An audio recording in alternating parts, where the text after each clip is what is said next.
Hi all, welcome to JS Frameworks. So today we will be taking a look at how change detection works in Angular and also how we can improve the performance of an Angular application using the on-push change detection strategy. So for demonstration purpose, I have created a sample application. The structure of the application is as follows. So we have a main component called the app component. Then we have a left container and a right container, and we have two components each under the left and right components. So in the code you can see here this is the structure of the code, and let us go to the application. So I have given a background color to the application so that we can see how the change detection works. Like we will be able to get a pictorial representation of it, and also I have added some consoles so that we can know the sequence in which it is executed. So if we go to the code, you can see that I have added some code in the ng do check lifecycle. So here what I am doing is I am setting the background color of the particular component to a random color which is generated by a function, and I am also adding a console log here. So I am going to the application and going to enter a value in the test input. So you can see that the background color for the entire application got changed. Like not only the component in which I typed, but also all the other components which are present in the application, they also are affected. This is because the change detection is being run not only for the current component, but for the entire application. If you check the console logs here, you can see that the do check is getting executed for all the components in our application.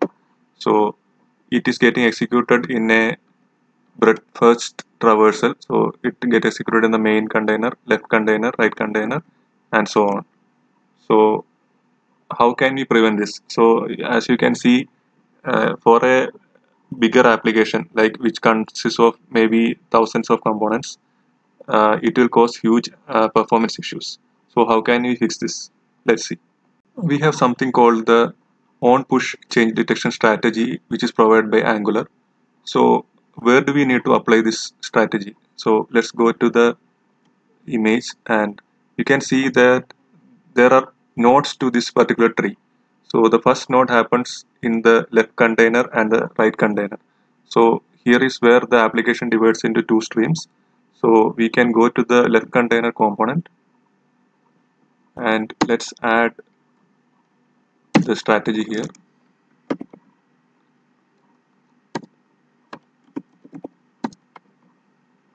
Similarly, we can go to the right container and do the same.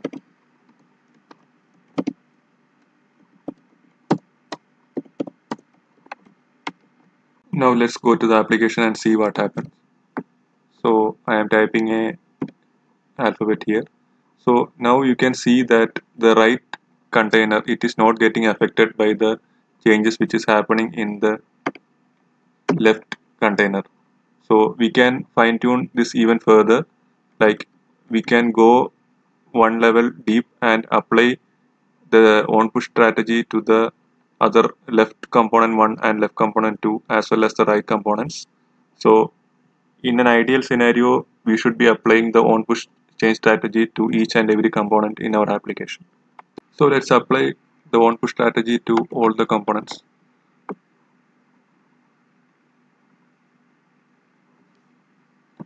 So I have added to the both the left components. Now we can add it to the right components as well.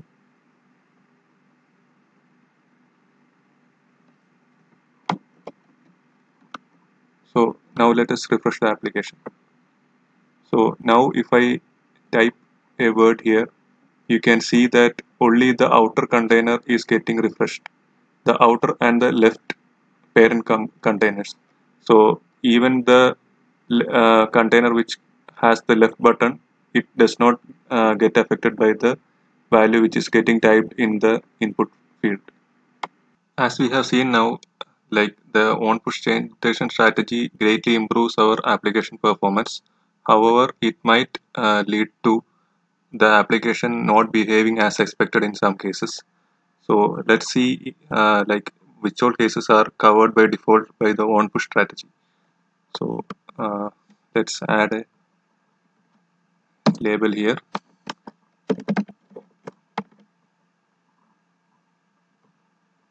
and I'm adding a property.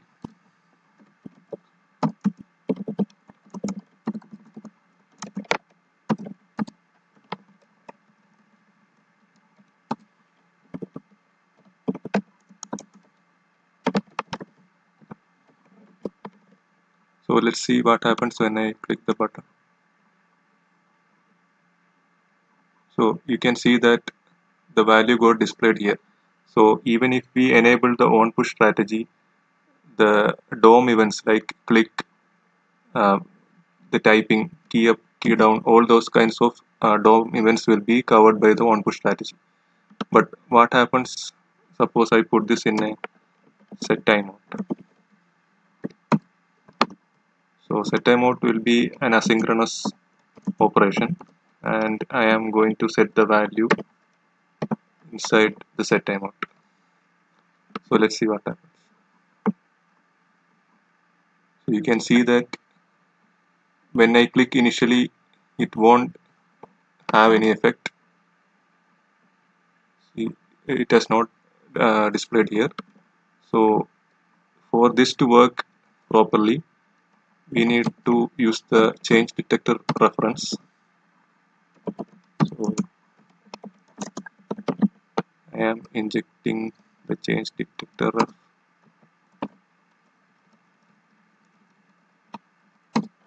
and it has a method called mark for check. So what it does is it marks this component as dirty so that it will be included in the next change detection cycle by Angular. So now let's see what happens. So you can see that when I click the button, immediately the changes come into effect. Another scenario is the promise API. So if I use a promise and then try to set a value inside the then,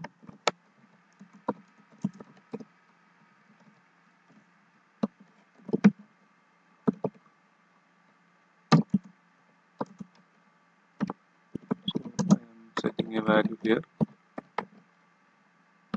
Now if I refresh the application, you can see that it is not displayed in the screen. However, if I make a call to CDR mark for check, it will be automatically coming. So now let us take a look at the input output properties which are present in Angular. So what happens to them in case of on push? So suppose whatever I type into this field, I want to display in the second component. So what I am doing is I am going to the first component and I am creating an output property.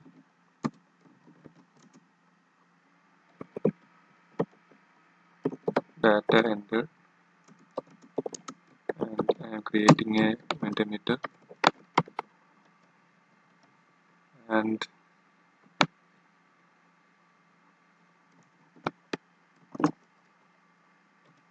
I am adding an ng model change,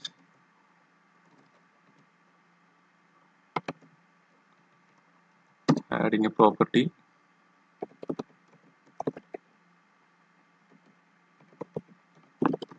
with new value,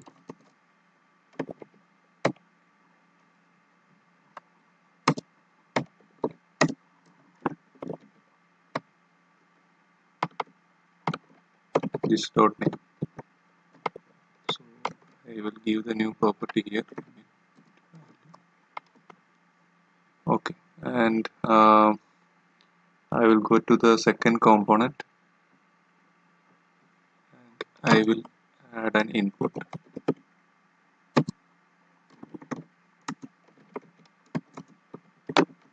I'm giving a type any, Now let's go to the container component and add a property that type any, and let's add the output, and the second one we will add the input. So we need to add a method here.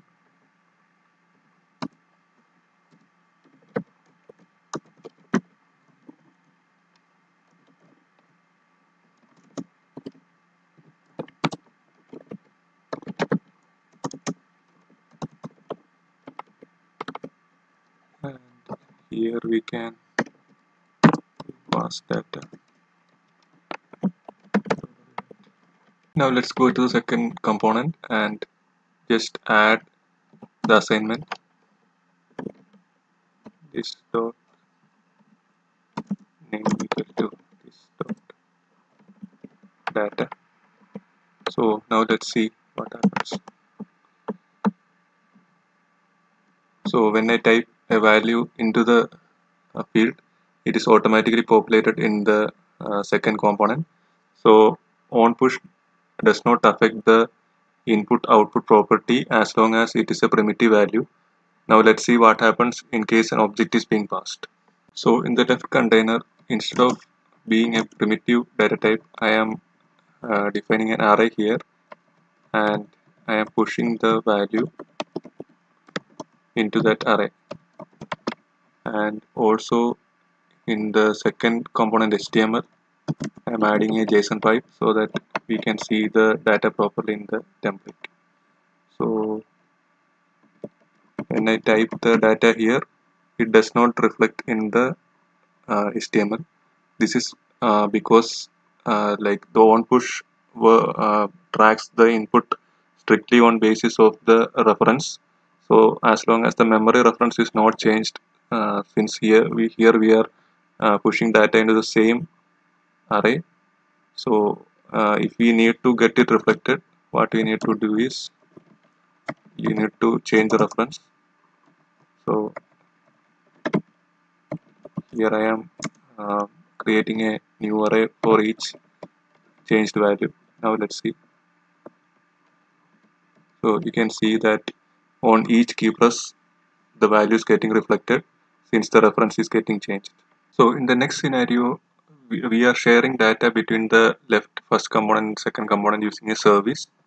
So I have created a service and I am injecting the service here, data service.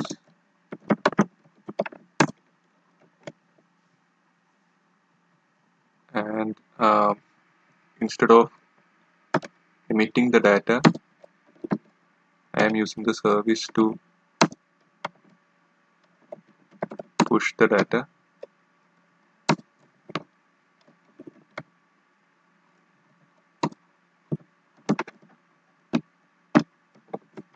And in the second component, I am adding a subscription to the data. First I need to inject it.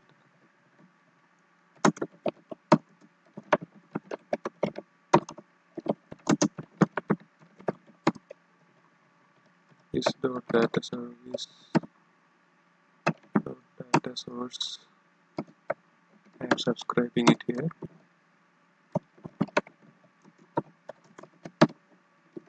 And I am assigning the data to the name. So now let's see what happens. So I am typing it here. The changes are not getting reflected. So now we need to add the change detector reference mark for check. So now let's see what happens. So whenever I input a value, it is getting automatically reflected in the other component. Another way we can track the subscriptions automatically is making use of an async pipe. So I will show you how we can do that. So first we need to make the data service public here, and in the HTML part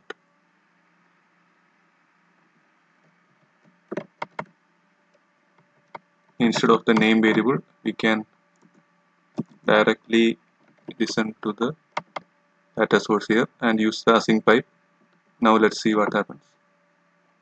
So you can see that whenever I type a value into the field, it's getting reflected here due to the async pipe. Another scenario where the on push strategy does not work automatically is the control value accessors. So control value accessors are basically methods like or interfaces which help us to convert any HTML element into a form control. So in that scenario also you will need to call the mark for check inside the right value method, which is implemented by the control value accessor. So other than the on push change detection strategy, we can further restrict the chain detection by detaching the chain detector of itself. So this is how we can do that. So once we detach the chain detector, like none of the chain detection process will happen inside that component and their children. So as you can see, no changes are getting affected here in the second component, but we can manually run the chain detection using a method called detect changes. So this is used in conjunction with the detach method. So as you can see, once we call the detect changes method, it will work as expected.